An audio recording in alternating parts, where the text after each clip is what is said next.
comprensión. Y pues ustedes saben que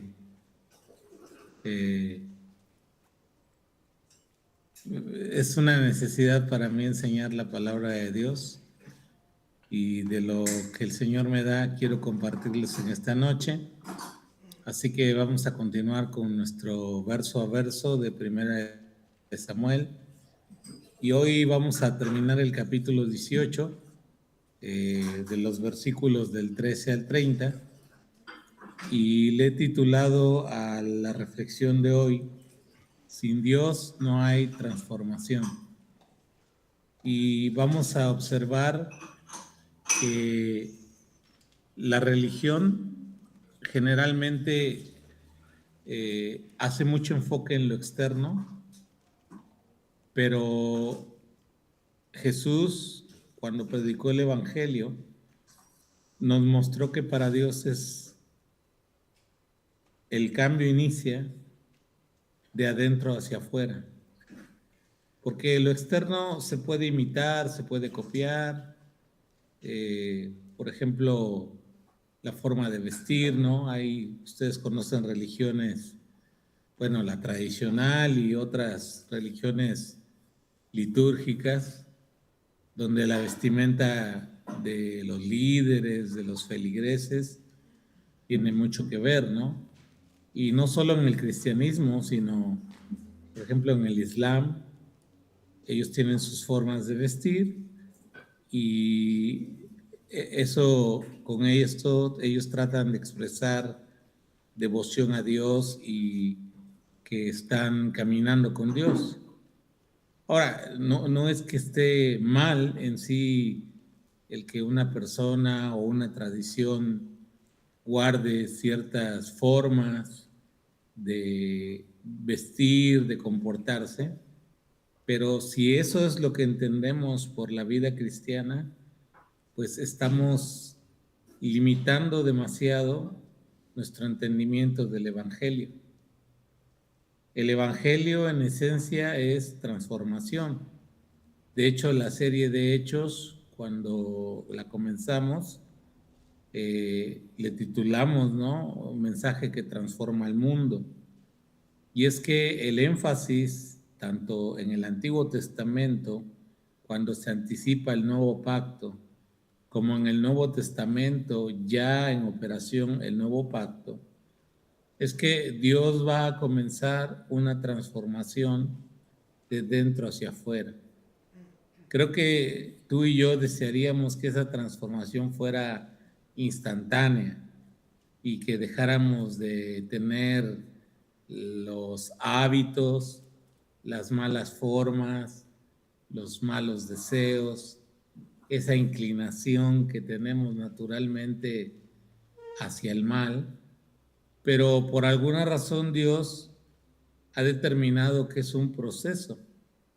De hecho, cuando Pablo y otros autores bíblicos nos hablan del Evangelio y cuál es el propósito fundamental de Dios, bueno, vemos varios. El primero es restaurar al ser humano del reino de las tinieblas al reino de luz, al reino de Dios. En segundo lugar, volver ese corazón de piedra en un corazón de carne y esculpir en nosotros la imagen de nuestro amado Salvador Jesús. Entonces, esa es la meta del Evangelio, porque muchas veces pensamos que el Evangelio es portarse bien.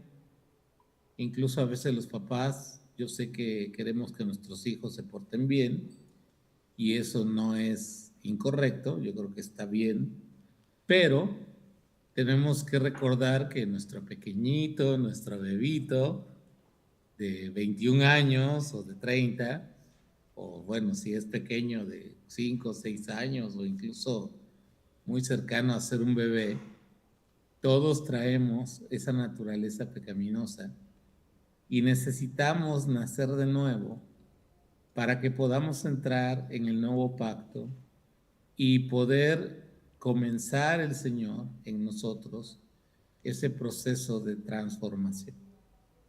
Y lo que vamos a ver hoy es cómo Saúl, cuando fue ungido, tú recordarás, y si no puedes mirar la serie en el canal de YouTube, Saúl cuando fue ungido sufrió una transformación impresionante.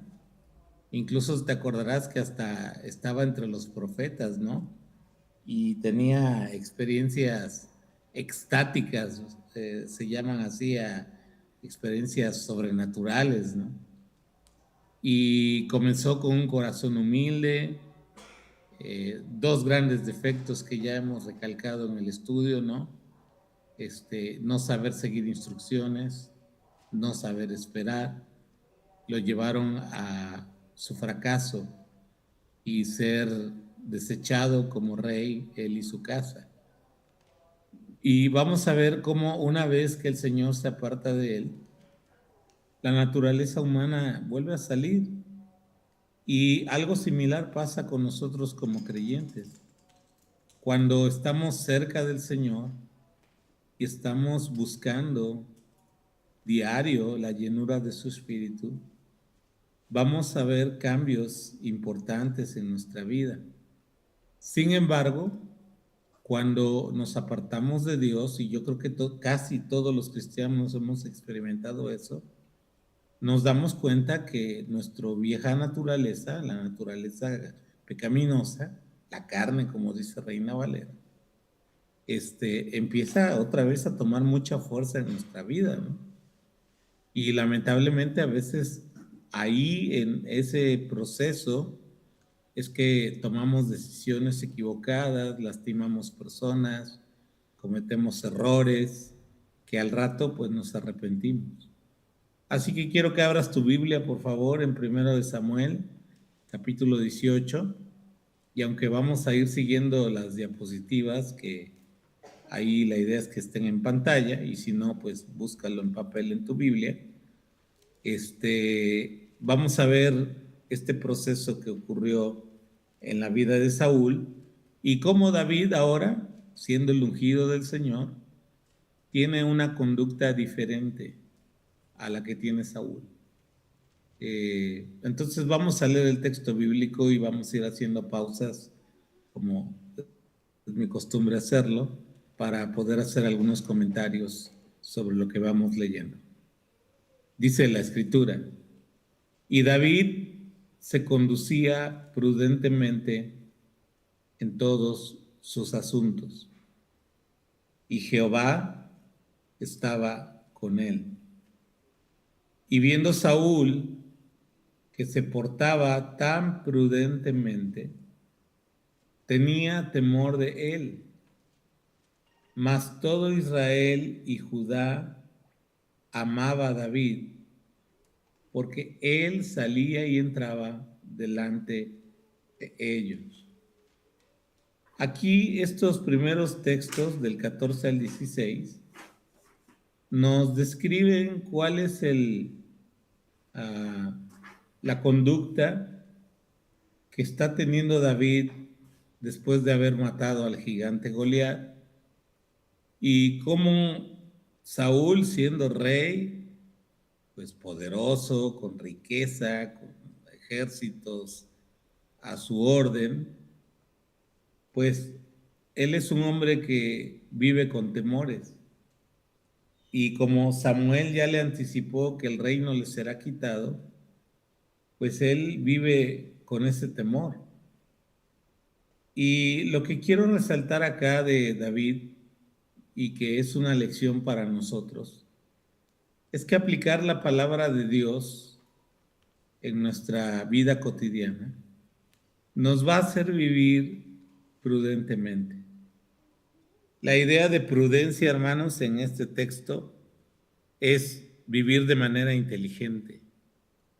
Para los hebreos, la cultura del Medio Oriente cercano, la inteligencia no solo tiene que ver con la capacidad o la velocidad de razonamiento, la acumulación de conocimiento, sino para ellos la sabiduría tiene que ver con el conocimiento aplicado.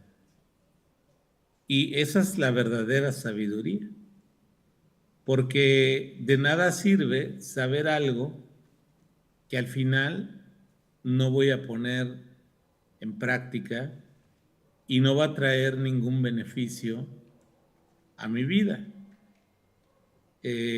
Por ejemplo, ¿no? Tú puedes aprender un software, puedes aprender a cocinar cierta cosa mirando. Hay mujeres, ¿no? Que les encanta, como mi mami, mirar videos de YouTube sobre cocina.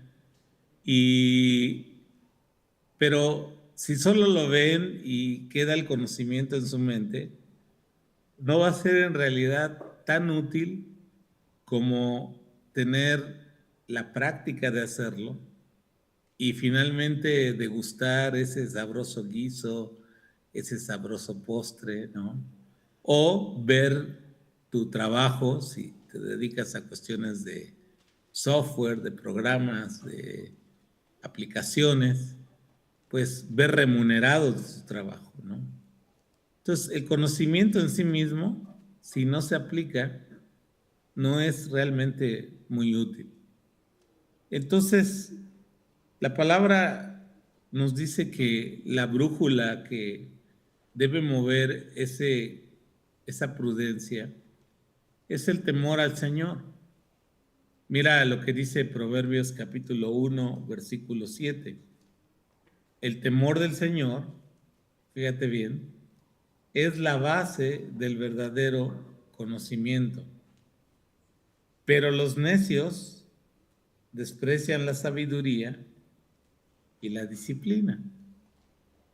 Y el temor al Señor, si bien Dios en su grandeza es creador de todo lo que existe, sustentador de todas las cosas, pues es alguien a quien por su propia esencia, su naturaleza, uno debiera tener temor, miedo, ¿no? De presentarnos ante nuestro Creador y saber que vamos a rendir cuentas delante de Él un día.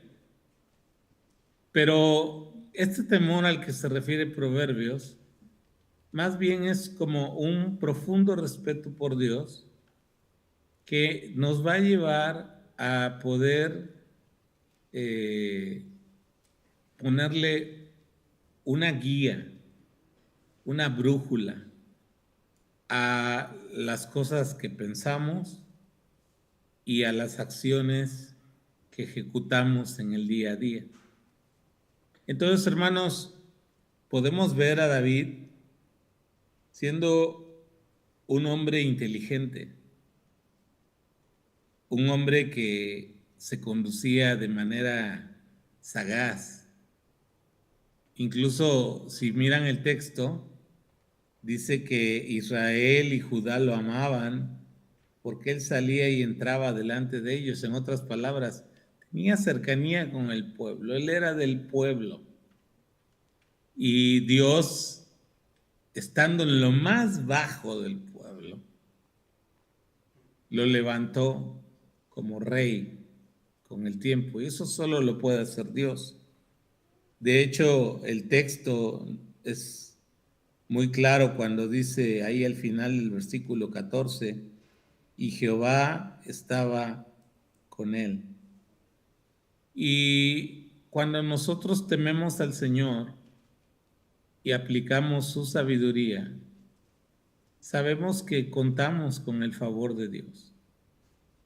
Porque Dios se agrada en que tú y yo podamos confiar en lo que dice su palabra y conducirnos en el día a día con ese temor.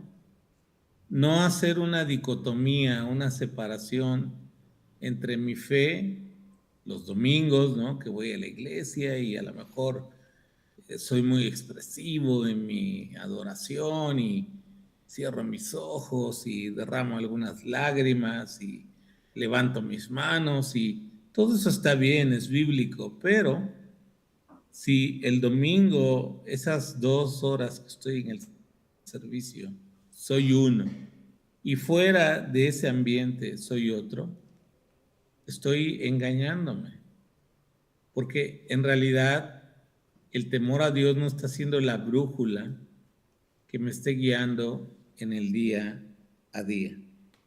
Así que, hermanos, la primera lección para nosotros es la sabiduría que Dios quiere que nosotros podamos desarrollar. En primer lugar, tiene como su base el temor a Dios. Y en segundo lugar, tiene que ver con la aplicación práctica, cotidiana, de lo que hemos aprendido en la palabra. O sea, de nada sirve que haya versículos tan hermosos, por ejemplo, sobre la integridad, si mi brújula moral, vamos a decirlo así, no está orientada hacia ser íntegro. ¿O de qué sirve, por ejemplo, aprender sobre los roles en el matrimonio, donde yo debo ser el que ame a mi esposa y la cuide, la sustente, le provea? ¿De qué sirve que la esposa sepa que debe respetar a su marido y confiar en la guía, en la autoridad que Dios le ha colocado? Obviamente sabemos que hay relaciones tóxicas donde hay excesos, hay maltrato, hay violencia, e incluso, pues lo triste es que en hogares cristianos eso ocurre. Y entonces uno dice, ¿de qué sirve, no? Lo que estoy aprendiendo, ¿de qué sirve lo que digo creer si al final no lo estoy aplicando, no? Por ejemplo, otra área muy sensible donde perdemos la brújula es con el tema económico. Muchas veces entra el dinero de por medio, aún entre hermanos en la carne y hermanos en Cristo, y nos comportamos igual o peor que un incrédulo. He conocido incrédulos más honestos y más íntegros en los negocios que muchos cristianos, que a veces abusando de que somos hermanos, toman ventaja de manera pues pecaminosa, ¿no? De otro hermano. Y pues a través de los años que Dios me ha permitido pastorear, he visto de todo. Y yo quiero animarte a que tu día a día sea guiado por el temor al Señor y lo que conoces de Él lo apliques y vas a contar con el favor de Dios. Vamos a continuar con Samuel, ahora versículo 17. Dice la escritura: entonces dijo Saúl a David: he aquí yo te daré a Merab, mi hija mayor, por mujer, con tal de que me seas hombre valiente, un gran guerrero, y pelees las batallas de Jehová.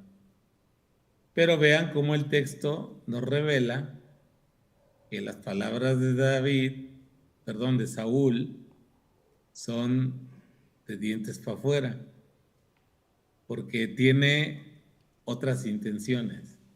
Mira lo que dice: mas Saúl decía, no será mi mano contra él, o sea, no soy yo el que lo voy a matar, sino que será contra él la mano de los filisteos. La esperanza de Saúl, entonces, era que los filisteos, al estar en la batalla con David, en una de esas mataran a David y él se libraba del problema. Versículos 18 y 19. Pero David respondió a Saúl. Vean la respuesta de David: ¿quién soy yo o qué es mi vida o la familia de mi padre en Israel para que yo sea yerno del rey? Y llegado el tiempo, vean la chapucería aquí que le hizo Saúl a David. Y llegado el tiempo en que Merab, hija de Saúl, se había de dar a David, en lugar de dársela a David, fue dada por mujer a Adriel Meolatita. Y hermanos, lo que podemos apreciar aquí es que el ser humano sin Dios tiene un corazón perverso. engañoso, que tiende al mal.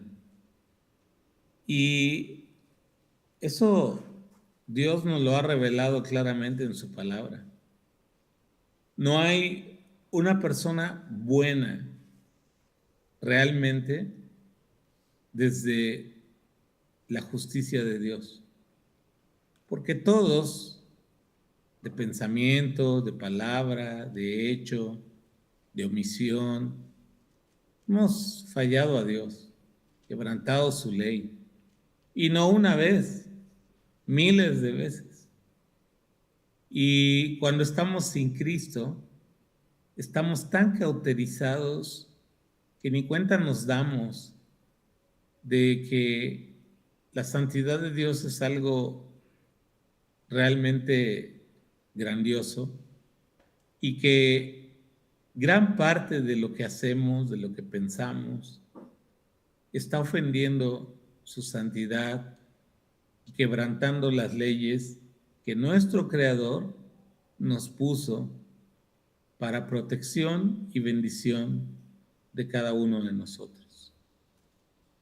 Sus mandamientos son buenos. O sea, cuando uno analiza, por ejemplo, el Decálogo, y ya te lo he explicado en otras ocasiones, los primeros 4 mandamientos están relacionados entre la persona y su fe en Dios, y el segundo bloque de 6 mandamientos está relacionado entre la persona y su prójimo. Aun cuando quitáramos los 4 primeros, porque a lo mejor alguien dice, yo no soy creyente, entonces no me aplica lo de creer en Dios y lo que dice acerca de Dios. Pero si analizamos los 6 mandamientos restantes, todos son buenos y contribuyen para el bienestar de la persona, de sus cercanos y poder tener convivencia social. Entonces, hermanos, lamentablemente nuestro corazón como humanos es perverso. Y cuando no estamos cerca de Dios, muchas veces descubrimos que todavía hay cosas horribles que Dios quiere cambiar. Y ahí hay que tener un ejercicio de honestidad interna, personal, porque muchas veces estamos tan preocupados por lo que otros piensan de nosotros. Pero en realidad, hermanos, lo importante es lo que Dios piensa de mí, lo que Dios ve en mi corazón. Y muchas veces, a pesar de que soy religioso, a pesar de que sirvo en un ministerio, quizá lo que Dios está viendo es basura, es maldad, cosas que necesitan ser transformadas. Voy a cumplir 40 años de conocer al Señor. Y después de 40 años, me doy cuenta que sigo tan necesitado de la gracia de Dios como cuando le conocí. Porque sigo siendo un pecador y lo bueno que hay en mí es Cristo. Y es su Espíritu quien marca la diferencia. Por eso titulé a la reflexión de hoy, sin Dios no hay transformación. Y eso es lo que debemos buscar tú y yo. Realmente ser transformados por Dios en un cambio que comienza de dentro y se manifiesta hacia afuera. Vamos a seguir mirando aquí el texto de Jeremías 17. Mira lo que Dios dice de nuestro corazón. Lo leo en la Nueva Traducción Viviente, Jeremías 17, 9 y 10. El corazón humano es lo más engañoso que hay y extremadamente perverso. ¿Quién realmente sabe qué tan malo es? Pero yo, el Señor, investigo todos los corazones y examino las intenciones secretas. A todos le doy la debida recompensa según lo merecen sus acciones. Obviamente este texto está en el Antiguo Testamento y de esa manera reveló Dios este tema de el corazón perverso, engañoso. Entonces, si tú miras a Saúl, él es uno antes, después de ser ungido, fue transformado, pero cuando el Señor se apartó de él porque lo desechó, pues él tuvo un corazón perverso, engañoso, buscando hacerle daño a su prójimo, en este caso a David.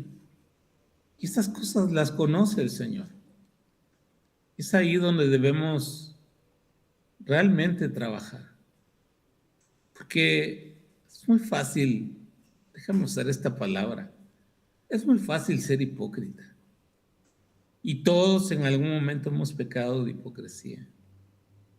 Pero justo el tema es que tú y el Señor puedan examinar tu corazón y que tu oración sea: crea en mí, oh Dios, un corazón limpio, nuevo, que sea agradable a ti, que la meditación de mis pensamientos, de mi corazón, sean agradables al Señor.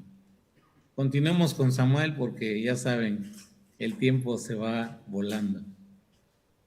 Pero Mical, versículo 20, la otra hija de Saúl, amaba a David y fue dicho a Saúl, y le pareció bien a sus ojos, y Saúl dijo: yo se la daré, y fíjate bien las intenciones, para que le sea por lazo y para que la mano de los filisteos sea contra él. Dijo pues Saúl a David por segunda vez: tú serás mi yerno hoy. Y mandó Saúl a sus siervos hablar en secreto a David, diciéndole: he aquí el rey te ama, y todos sus siervos te quieren bien. Sé pues yerno del rey. Los criados de Saúl hablaron estas palabras a los oídos de David, y David dijo: ¿os parece a vosotros que es poco ser yerno del rey, siendo yo un hombre pobre y de ninguna estima? Y los criados de Saúl le dieron la respuesta diciéndole: tales palabras ha dicho David.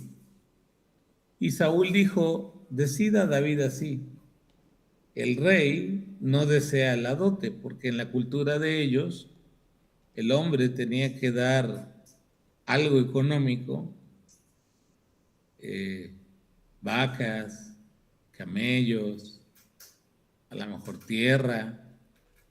Se hacía un negocio realmente. Y David no tiene esos recursos, pero Saúl, con sus malas intenciones, miren lo que le propone: el rey no desea la dote, sino 100 prepucios. Qué cosa tan rara, ¿no? Así lo pidió: 100 prepucios de filisteos, para que sea tomada venganza de los enemigos del rey. Pero Saúl, fíjate bien, pensaba hacer caer a David en manos de los filisteos, otra vez pensando en hacer daño al prójimo. Cuando sus siervos declararon a David estas palabras, pareció bien la cosa a los ojos de David para ser yerno del rey. Y antes de que el plazo se cumpliese, se levantó David y se fue con su gente y mató a 200 hombres de los filisteos. O sea, le dio el doble. Y trajo David los prepucios de ellos y los entregó todos al rey, a fin de hacerse yerno del rey. Y Saúl le dio su hija Mical por mujer. Finalmente le cumplió. Hermanos, lo que vemos acá es lo que ya hemos comentado: un corazón no renovado, un corazón no guiado por el Espíritu Santo, sino un corazón al natural, en nuestra naturaleza pecaminosa. Y por eso en el nuevo pacto, Dios nos ha dado su Espíritu. En primer lugar, como marca distintiva de que ahora le pertenecemos a Él. Y en segundo lugar, para que podamos ver su obra y ser transformados en un proceso de gloria en gloria, de triunfo en triunfo, a la imagen del Señor. Y solo el Espíritu de Dios es quien transforma al ser humano. De hecho, mira, vamos a reflexionar brevemente, para el pastor Miguel, brevemente, a lo mejor es media hora, ¿verdad? En Efesios capítulo 4, y vamos a leer de los versículos del 30 al 32. Mira lo que dice la palabra. No entristezcan al Espíritu Santo de Dios con la forma en que viven. Recuerden que Él los identificó como suyos, es el sello, y así les ha garantizado que serán salvos el día de la redención.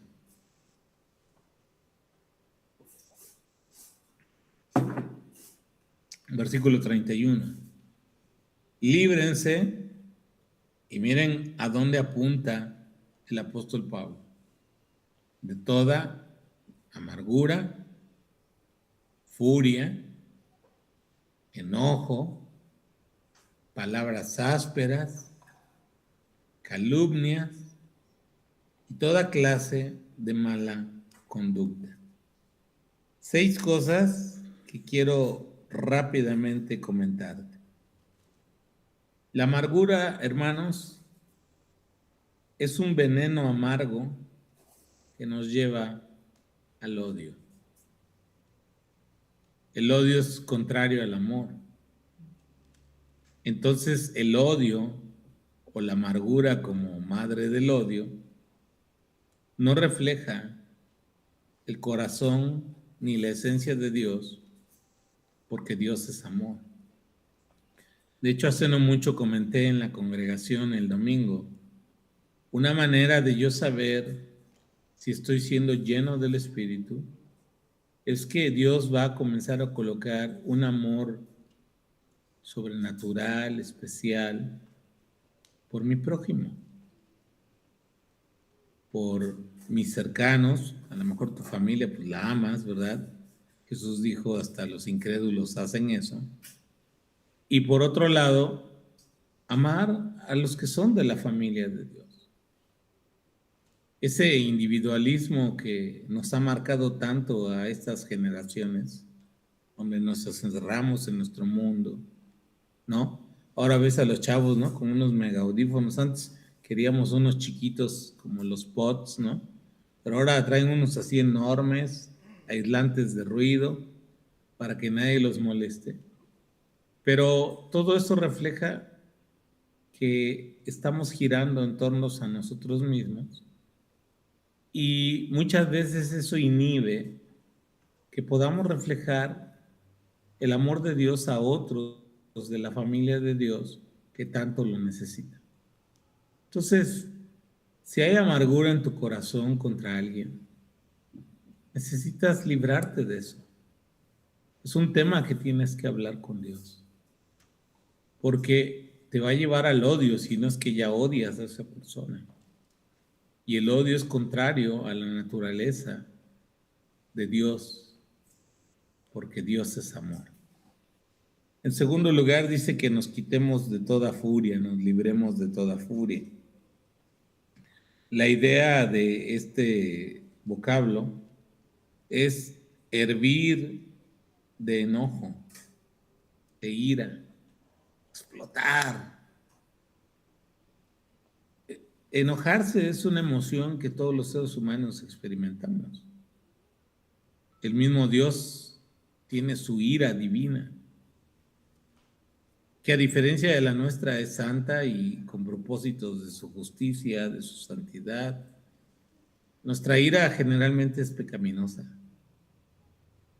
y muchas veces nos dejamos controlar por la ira, hervimos, explotamos, causamos daño al prójimo. Y algunos se justifican diciendo es que así yo libero mi estrés, ¿no? Pero pues búscate otra manera porque dice la palabra que eso es algo que entristece a Dios. Entonces, muchas veces pues, has visto personas con ira descontrolada, ¿no? Hay videos de personas, ¿no? Golpeando su carro porque están hirviendo de ira, ¿no? O bajándose y tener un altercado por una situación de tránsito. O en casa, ¿no? Gritos y groserías y maledicencias. Ahorita vamos a hablar un poco de eso, ¿no? Pero la furia, la ira hirviendo, o sea, tiene mucha fuerza. Lamentablemente, generalmente con capacidades destructivas. Luego dice enojo, que pudiera ser similar, pero la idea del vocablo en el texto griego es una persona que desarrolla emociones violentas. Y por ejemplo está el clásico pasivo-agresivo, ¿no? Que a lo mejor no explota en ira como el de la furia hirviendo, pero es más recatado, a lo mejor menos expresivo, pero todavía más venenoso, más ponzoñoso, ¿no? Buscando la manera de castigar a la persona que le ofendió. Y esa es la idea que tiene el vocablo en el texto griego. Luego dice que palabras ásperas, en Reina Valera lo traduce como gritería. Y pues si te fijas, tiene que ver con furia, tiene que ver con enojo, y la gritería es pues, una manera de expresar nuestra inconformidad, a veces nuestra deseo de imponer las cosas o también pues el sentir que estamos perdiendo el control y gritamos y a ver quién grita más fuerte, ¿no? Y el otro levanta más la voz y el otro ya grita y el otro manotea, ¿no? Y muchas veces a lo mejor no se llega a la violencia física, pero pues las palabras, dice el dicho, ¿no? Muchas veces lastiman más que los golpes. Y hermanos, debemos librarnos de eso. Luego dice calumnias. La calumnia, hermanos, o maledicencia, como traduce en Reina Valera, tiene que ver con levantar falsos a una persona. Eso es terrible. O sea, eso se llama detracción. Detracción es cuando yo estoy sucio, pero le aviento más lodo al otro para sentir que él está más sucio que yo. Pero muchas veces son calumnias o lo hacemos a través de groserías. También puede implicar el vivir reprochando a las personas lo que no han hecho o lo que hacen y nos molestan. O sea, podemos hablar la verdad en amor, eso enseña la palabra. El gran problema, hermanos, y yo lo he comentado en otras ocasiones, es que nos guardamos estas cosas y dejamos ahí que ese veneno nos contamine, que ese veneno nos lleve a tener basura en nuestro corazón. Yo quiero decirte o preguntarte para que lo reflexionemos. ¿Será que hay la plenitud del Espíritu? Un corazón lleno de basura, de veneno, que está buscando hacerle daño al prójimo, como Saúl vemos en el caso de David, incluso ofreciendo sus hijas con tal de que lo maten los filisteos y él librarse de ese hombre que representa la amenaza para él y para su reino. Y finalmente dice toda clase de mala conducta. En Reina Valera dice malicia. Y me pareció curioso porque chequé en el texto griego y hay una coincidencia fonética que a lo mejor te va a parecer chistosa. Pero la palabra griega es kakia, o sea, como caca, perdón por el término que estoy usando. Pero realmente, si lo vemos, pues la mala voluntad, el deseo de dañar, es algo sucio que Dios quiere limpiar en tu corazón y en mi corazón. Y por eso te digo que debe ser un ejercicio de mucha honestidad con Dios, de decirle, Señor, examíname y muéstrame dónde necesito seguir siendo transformado. Y muchas veces ya lo sabemos, ¿no? Otras veces quizá sí no nos damos cuenta, ¿no? Pero yo quiero invitarte a que recuerdes eso. Sin Dios no hay transformación. Y en la iglesia no queremos, bueno, el Señor no quiere religiosos, no quiere sepulcros blanqueados, no quiere apariencias, un avatar, ¿no? Ese es parte del éxito de las redes sociales, porque yo puedo presentar lo que yo quiero que los otros vean, pero realmente no conocen mi interior. Y lo mismo en la vida real. Creamos nuestro propio avatar en cómo nos ven, cómo hablamos, ¿no? De repente conoces personas que hasta parecen poetas para orar. Oh Dios, mira que yo te lo pido, y verso tras verso de la Biblia, ¿no?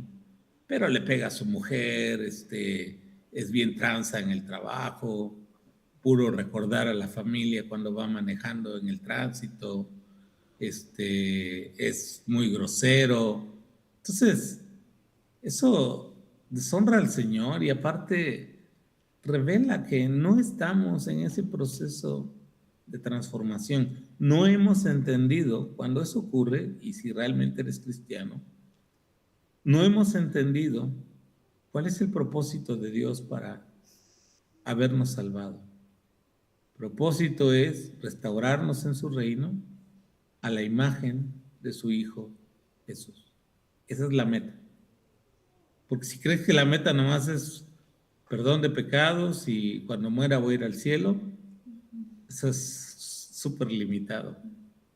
Y te estás perdiendo de la emocionante experiencia de ver a Dios realmente haciendo lo que solo Dios puede hacer, transformar corazones.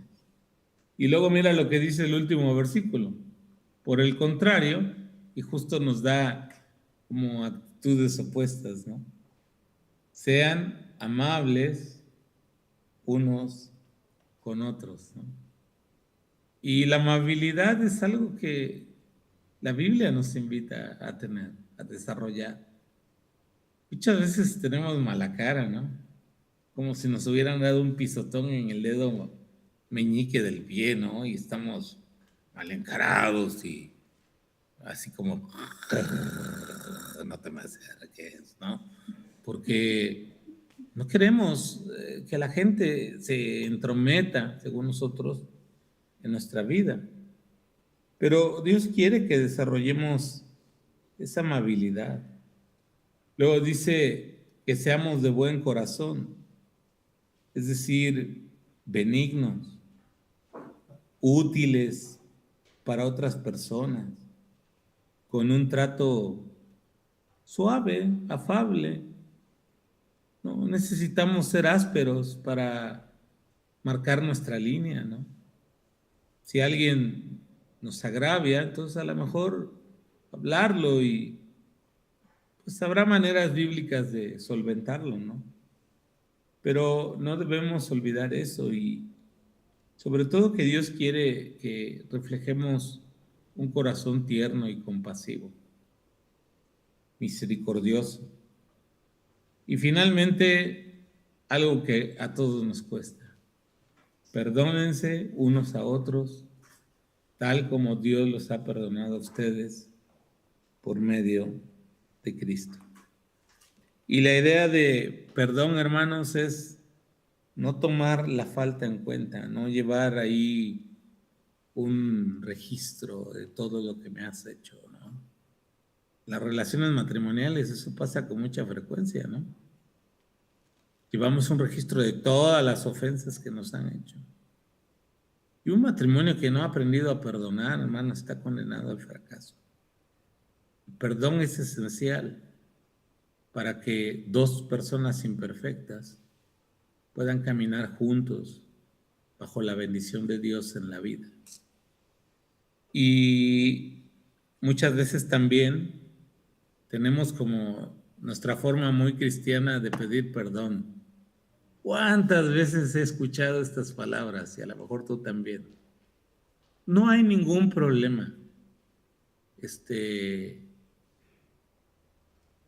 Así que quede. Pero te dejan de hablar, te buscan hacer mal, están hablando a tus espaldas, se van de la iglesia, pero te perdoné y no hay ningún problema. Yo digo, eso es falso, porque si no hay problema, pues vamos a restaurar. Sé que lleva un tiempo, es un proceso, pero vamos a restaurar nuestras relaciones. Y el vínculo que va a restaurar esa relación es el amor de Dios expresado a través del perdón, porque nosotros mismos hemos sido perdonados, sin merecerlo. Porque muchas veces tenemos la actitud, sí lo perdono, pero que venga aquí de rodillas el infeliz a pedirme perdón. Y mientras estamos ahí con el veneno de la amargura. Pero no funciona así. O sea, Dios ciertamente pide arrepentimiento, es un cambio de mente, cambio de dirección, y Él nos perdona sin tener nada a cambio que ofrecerle. No tenemos una moneda de cambio con Él. Y Él decidió perdonarnos en Cristo. Olvidar completamente nuestras faltas. Muchas veces nosotros somos los que vivimos con la culpa, sintiéndonos a lo mejor avergonzados del pasado, pero se nos olvida que el perdón de Cristo es completo. Y Dios quiere que, habiendo nosotros recibido un perdón tan amplio y sin merecerlo, nosotros podamos dar un perdón similar o igual a quienes nos agravian. Acuérdate la parábola que contó el Señor, ¿no? Del que tenía una gran deuda y su Señor lo llamó a cuentas y al final le quería dar un castigo y le perdonó la deuda, ¿no? Saliendo de ahí, cuenta el Señor en su parábola, se encuentra un consiervo que le debía como nada comparado con la deuda que le fue perdonada. Y sin embargo no tuvo misericordia de él y lo mandó a la cárcel y vendió a sus familias, sus cosas. Y la verdad es que mucha frecuencia hacemos eso. Así que hermanos, no olvidemos que sin Dios no somos nada. Sin el Espíritu Santo no hay transformación. Y todo eso tiene que ver con un ejercicio de sinceridad entre tú y Dios. Porque a mí y a los que te rodean, yo mismo te puedo engañar. Puedo tener una fachada de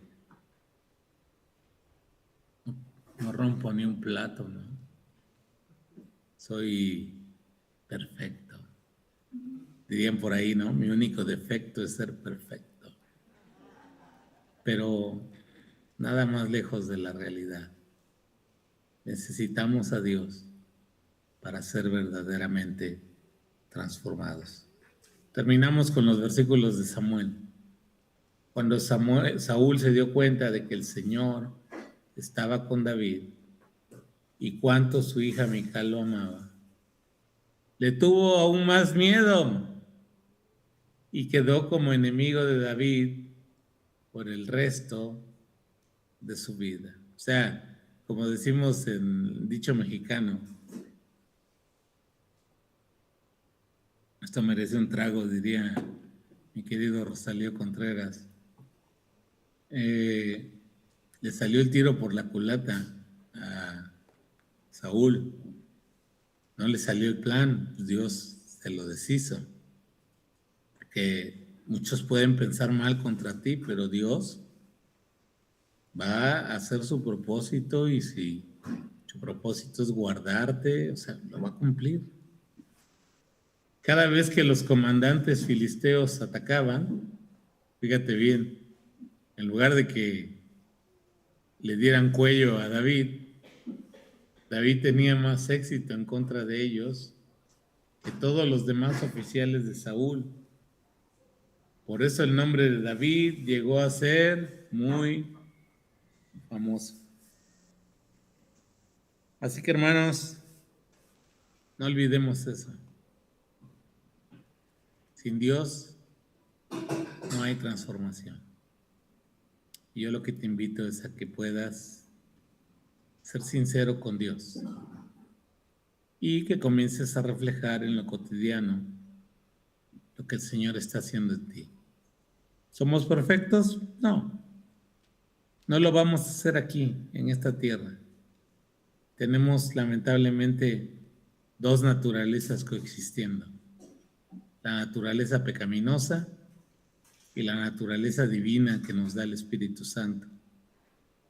Y va a ser una batalla de todos los días hasta que podamos ver el rostro del Señor, que Él nos lleve a su presencia. Así que hermanos, voy a terminar. Ya creo que me excedí un poquito en el tiempo, como siempre, pero les agradezco su paciencia y vamos a orar. Señor, tú conoces nuestro corazón.